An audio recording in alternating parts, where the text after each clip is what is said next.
So I guess we can move on to the second loose topic to kind of wrap up the show. Yep. Which is the horror games that scare us the most. Now, which ones are the ones for you?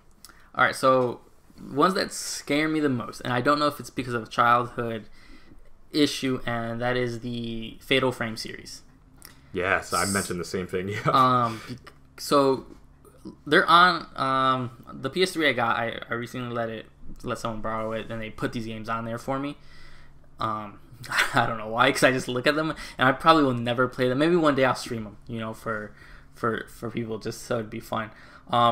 Those games came. Well, I don't know when they came out specifically, but I think the first one was 2001. Yeah, so I was made aware of these games later on when I started watching a lot of horror movies. When I started watching like The Grudge and Ring and all these other horror movies, and then my brother was super into going to FYE, which RP for most of the FYEs. Getting $5 horror movies and bringing them, and we were watching them in Japanese and stuff like that. And Japanese horror is a whole different level of horror.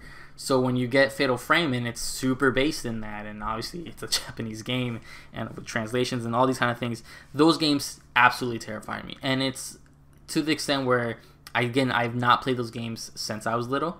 I'm an old man now, and I still will not play those games alone. There's no way you couldn't pay me enough to go turn my PlayStation 3 on and go play Fatal Frame 1 by myself here. I just don't think I could do it. And that series is just something that's and it's fun because I'm so interested in that series. I read the stories constantly because it's so much lore. The small things that are based on true stories, which is a tongue-in-cheek kind of lie. But, the things that are there. And that setup, obviously super long, dark, black hair thing is such a big thing in Japanese culture as a showmanship of horror and the afterlife. It just terrifies me to the core. And I want to play those games. But I'm honest to say I'm too afraid to play those PS2 games. Yeah. Because they just terrify me.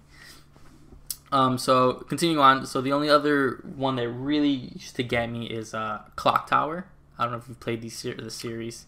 It's a little bit older. It's a PS1.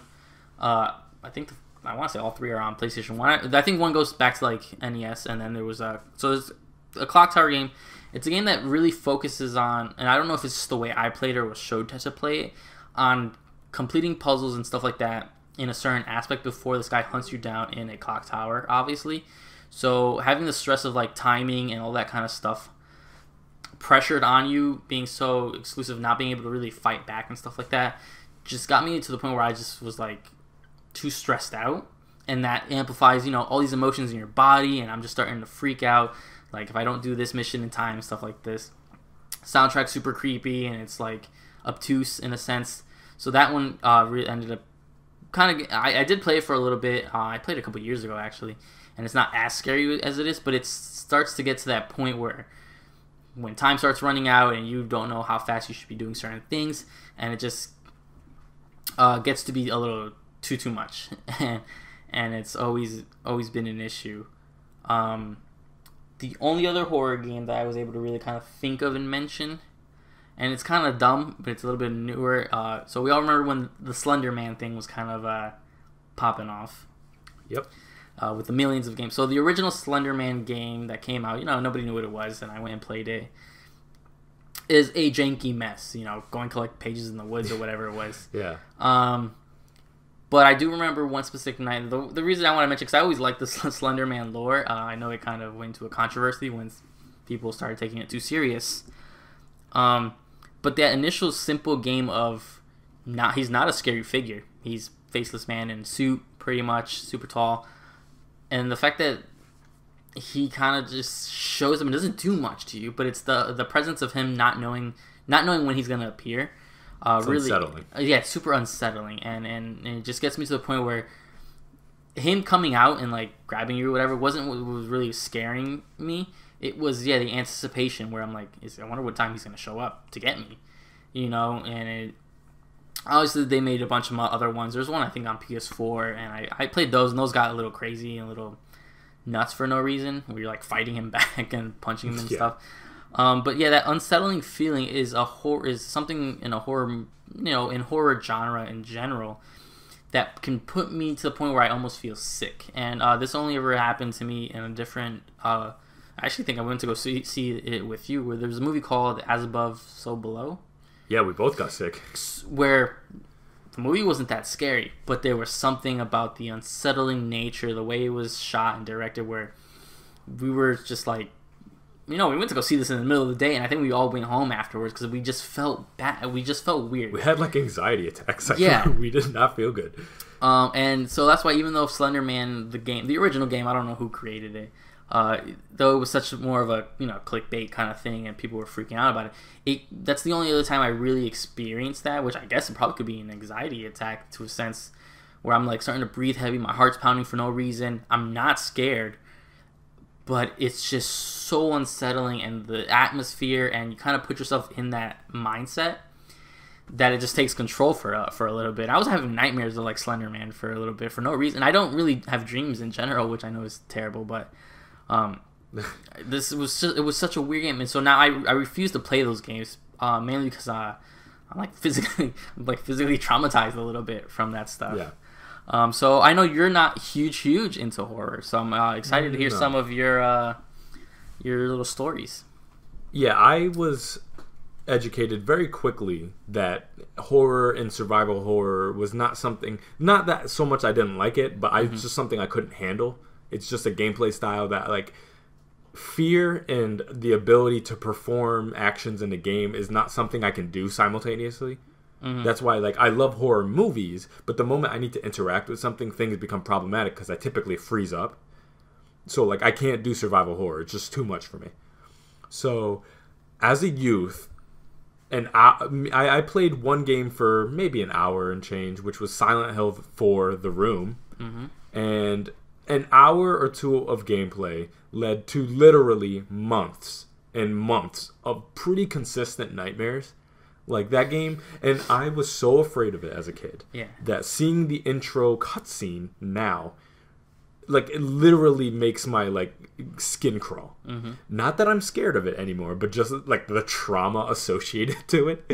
And again, it sounds melodramatic, but I swear, like, if you're that scared of something as a kid, like, that has, like, long-term effects on you, I swear it does. And so, like, yeah, I still can't handle that game. I have not even played it that deep. I don't know what happens in it pretty much, like, past an hour. But again, it's too much for me. I can't handle it. I get overstimulated. The second one is probably the only one on this list that I've played front to back, and it's Corpse Party, and specifically the PSP version of it. Now, this is a horror game that is scary in a different way. There's not really kind of like jump scares and stuff like that. And unsettling is kind of dismissing some of the narrative choices they make in it. What makes Corpse Party so different, so scary, is just the sheer hopelessness of it, and how there is no silver lining to this story, and it's just horrifying front to back. Like, have you played Corpse Party before? Very little. I think you ended up showing me a little bit of some gameplays on YouTube and stuff. That's really my only exposure to it. Yeah, it's weird because it's like a top-down.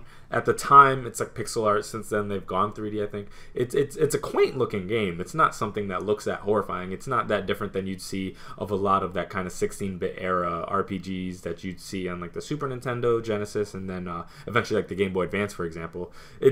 Art style-wise is not that different. And it's kind of very, it has the aesthetic of an anime, and since then has been adapted into an anime. But it's just horrifying.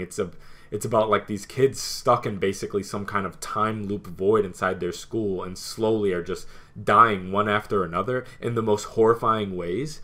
And it plays on some really, really dark themes, and it's for sure like a psychological horror. And there's certainly its fair share of gore and stuff like that. But it like breaks you down psychologically to basically communicate that anything that you love and anything you come to appreciate about any aspect of the story will be snatched away from you, and it just leaves you sitting there. Like, I remember credits rolling on it, and I was just kind of sitting there like, why did I do this to myself? Like, there was literally nothing good feeling while going through this game. Yeah. So I wanted to give a shout out to Corpse Party. If you're not into hopelessness, maybe avoid this game. And then the last one is one that is pretty much well established as one of the scarier games, especially of the modern era, and it's Dead Space. Yeah. I bought this game not knowing what it was at the time. I thought it was a sci-fi game with probably horror elements. I knew there was horror elements, and I saw some of the marketing of it, but for some reason, maybe because I was a little bit younger at the time, it didn't really like resonate in my head as to like what this game actually was. Mm-hmm. So I thought like top level, maybe you're looking at like a space sci-fi Resident Evil, and what I got was way worse than that. And not worse as in quality, worse as in like subject matter. Like that game is horrifying. And there's something about like the fact that it's a newer game, so the combat is fast, it's visceral, it's scary, you die quickly, you die in horrifying ways, and there's just things coming out, and you don't even have the chance to like catch your breath in a way that like on the PS1 horrors, things are clunky, things are slower, so things are more methodical, so you have like reaction time and stuff like that. But in Dead Space, it's very different. You don't know where the enemies are coming from. You don't know if you're going to turn a corner. If that's the last corner you're going to turn. Like this game is horrifying. Have you played Dead Space before? So I've only played a little bit of Dead Space 1. I do have it installed because I do want to play through it. I think I can do it. I do remember, I played it at one time. I stayed the night at my brother's house when I was younger. He had it on 360, and the fact that you are a regular Joe, Isaac is a mechanic, right? He's there. Yeah, and he has like his armor and stuff like that, but besides that, he doesn't have any military skill. Yeah, he has no military skill. So the fact that he's using like regular tools, drills, and those weird laser things, like it's so methodical the way you have to kill enemies, and the fact that you're just so underpowered. Like this is not what he's trained for. He doesn't just go super soldier for no reason. Like he struggles as much as you're struggling because he's just a regular guy. It's not his job to be killing these things.